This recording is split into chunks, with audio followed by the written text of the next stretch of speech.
प्यारे बच्चों, कबीरदास के साखी की व्याख्या आपको बताई व समझाई जा चुकी है। आज हम लोग आपके पाठ्यक्रम में दिए गए कबीरदास की पदावली के संबंध में चर्चा करेंगे। उसकी व्याख्या को सुन करके समझेंगे और पढ़ेंगे। तो पाठ्य पुस्तक खोल करके पदावली का पहला पद देखिए। बहुत दिनंत है मैं प्रीतम पाए, भाग बड़े घर बैठे आए। इस पद में कबीरदास जी ने जीवात्मा और परमात्मा को पति और पत्नी के रूप में वर्णित करते हुए यह बता रहे हैं कि वह जीवात्मा जो अनेक जन्मों से परमात्मा से वियुक्त थी, परमात्मा का विरह सहन कर रही थी, अब उसको सौभाग्य से उस परमात्मा रूपी प्रीतम से मिलने का सुख प्राप्त हो रहा है, आनंद प्राप्त हो रहा है। उसी जीवात्मा और परमात्मा के मिलन की आध्यात्मिक आनंद की अनुभूति को इस पद में कबीरदास जी ने व्यक्त किया।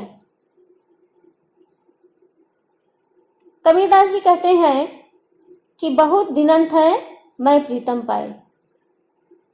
मैंने बहुत दिनों के बाद, मैंने अर्थात जीवात्मा ने अपने परमात्मा रूपी प्रीतम को प्राप्त कर लिया। बहुत लंबी प्रतीक्षा के बाद, बहुत लंबे समय के बाद जीवात्मा को अपने परमात्मा रूपी प्रीतम से मिलने का सुयोग प्राप्त हुआ। भाग बड़े घर बैठे आए। मेरा परम सौभाग्य है कि घर बैठे ही वह परमात्मा रूपी प्रीतम मेरे पास स्वयं आ गए, अर्थात परमात्मा स्वयं जीवात्मा से मिलने के लिए आ गए। मंगल चार माहि मन राखो, राम रसायन रसना चाखो।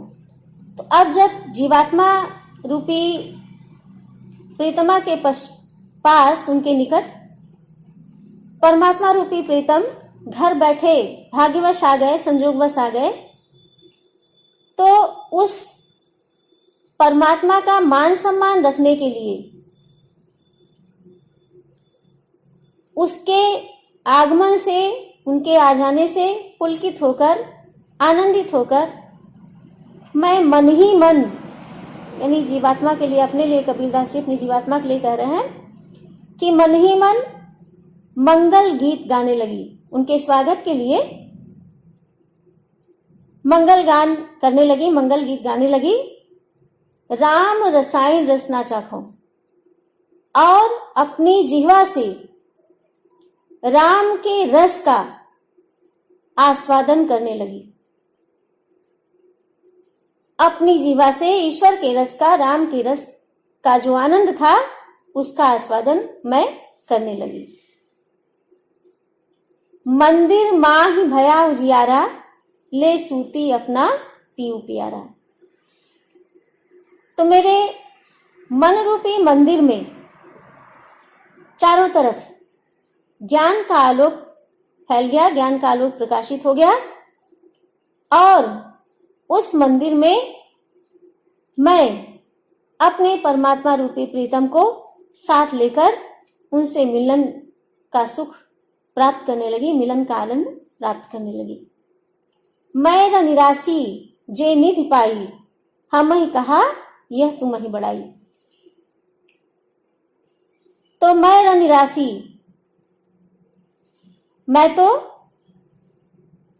जैसे रत्नों का खजाना मुझे मिल गया, मुझको जो परमात्मा रूपी प्रीतम की प्राप्ति हुई, ऐसा लगा मुझे नाना प्रकार के रत्न प्राप्त हो गए, मैं रत्नों के अमूल्य भंडार को प्राप्त कर सकी।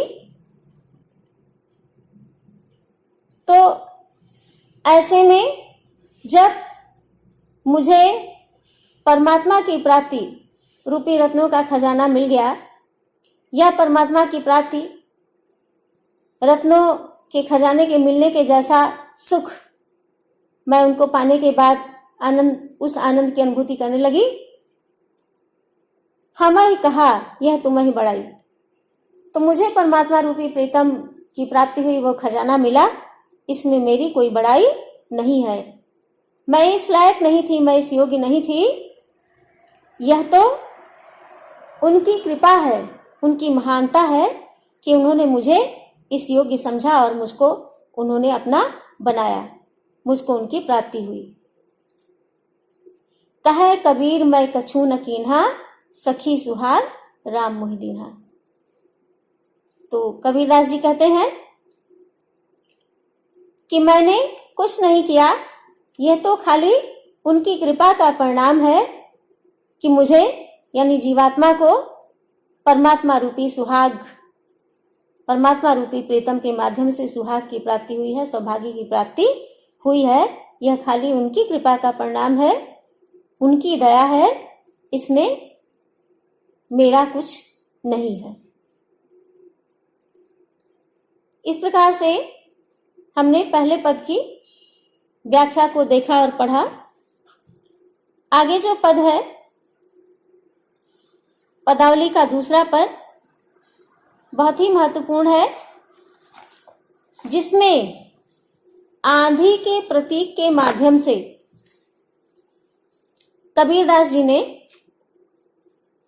ज्ञान के आगमन का वर्णन किया है कि जब ज्ञान की प्राप्ति मनुष्य को हो जाती है तो उसके भीतर जो अज्ञान का मोह आदि जैसे मोह आदि जन्य मोह जनित अज्ञान का जो अंधकार होता है वह सब दूर हो जाता है और चारों तरफ ज्ञान का प्रकाश फैल जाता है। इसी स्थिति का वर्णन उन्होंने आंधी के प्रतीक के माध्यम से किया है।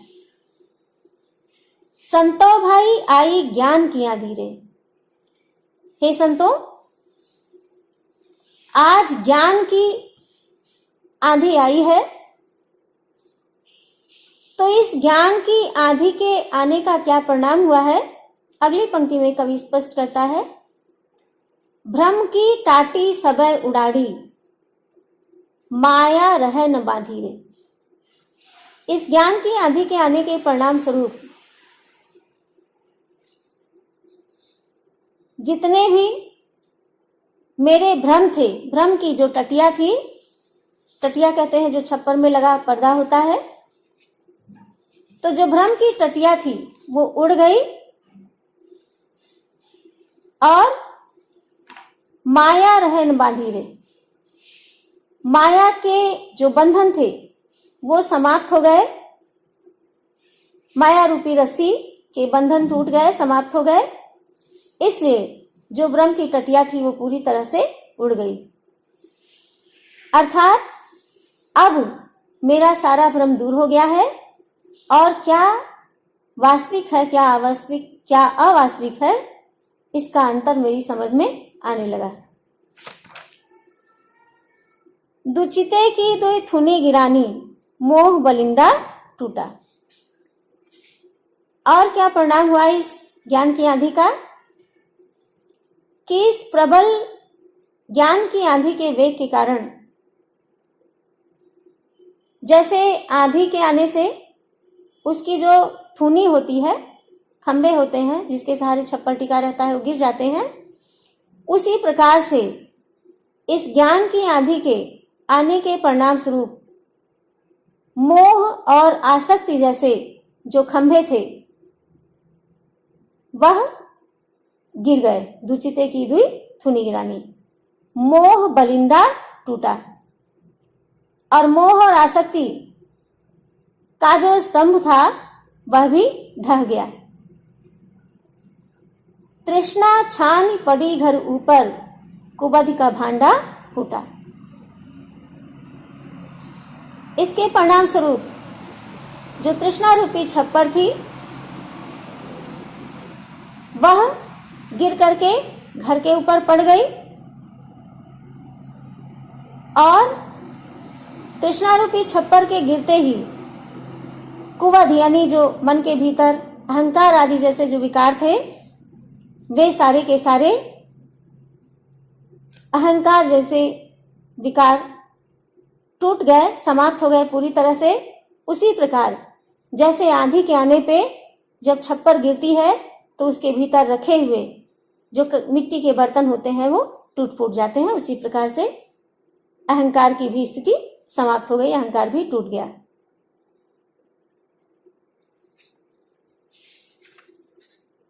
जोग जुगति कर संतो बांधी, निर्चु चुए न पाड़ी, कूड़ कपट काया का निक्सा, हर की गति जब जानी।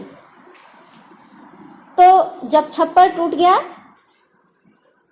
अहंकार कुवधि यानी मन के भीतर जो बुरी प्रवृत्तियां थी, दुष्प्रवृत्तियां थी, अहंकार आदि जैसी, उसके टूट जाने के बाद अब संतों ने पुनः अपनी कृपा से योग की युक्ति लगा करके सद्वृत्तियों की सहायता से अपने शरीर रूपी छप्पर का पुनः निर्माण किया, फिर से निर्माण किया। कूड़ कपट काया का निक्सा, हर की गत जब जाड़ी। तो अब जब जीवात्मा ने परमात्मा के स्वरूप को पहचान लिया, ईश्वर की गति को जान लिया, तो मन के भीतर जितना भी छल कपट छद्म आदि का कूड़ा कचरा था वो सब का सब बाहर निकल आया। आंधी पीछे जो जल बूठा, प्रेम हरिजन भीना, कहे कबीर भान के प्रगटे, उदित भया तम क्षीणा। तो प्राय ऐसा होता है कि आंधी आने के बाद पानी भी बरसता है। ज्ञान की इस आंधी के बाद पानी बरसा। कौन सा पानी बरसा? भगवान के भक्ति रूपी जल की वर्षा हुई। हरि के प्रेम का रस बरसा, उनके भक्ति रूपी जल की वर्षा हुई। प्रेम हरि जन भीना, और उस प्रेम रस की वर्षा में जितने भी भगवान के भक्त थे, भगवान में लीन होने वाले लोग थे, वे सब के सब भीग गए। अर्थात वे ऐसे लोग जो हरि के प्रेम रूपी जल की वर्षा से भीगे, वे सब के सब उनकी भक्ति के रस से अभिभूत हो गए। कहे कबीर भान के प्रगटे, उदित भयातम क्षीणा। तो जिस प्रकार से लौकिक जीवन में आंधी आती है, पुनः उसके बाद जल की बरसात होती है, पानी बरसता है, और उसके बाद सूर्योदय हो जाता है। सूर्योदय होने के बाद वातावरण पूरी तरह से प्रकाश से युक्त हो जाता है। तो यहाँ भी ज्ञान की आंधी आने के पश्चात हरि के प्रेम का जो जल बरसा, हरि के प्रेम के रस की जो बरसात हुई, उस जल वर्षा के पश्चात जिस ज्ञान रूपी सूर्य का उदय हुआ, उस ज्ञान रूपी सूर्य के उदय के परिणाम स्वरूप अज्ञान का जो भी अंधकार था, वह अज्ञान का संपूर्ण अंधकार, समस्त अंधकार सदा सदा के लिए समाप्त हो गया। बच्चों, दो पद की व्याख्या आज हम लोगों ने पढ़ी है और समझी है। आगे के जो पद हैं उनकी व्याख्या आपके समक्ष अगली कड़ी के माध्यम से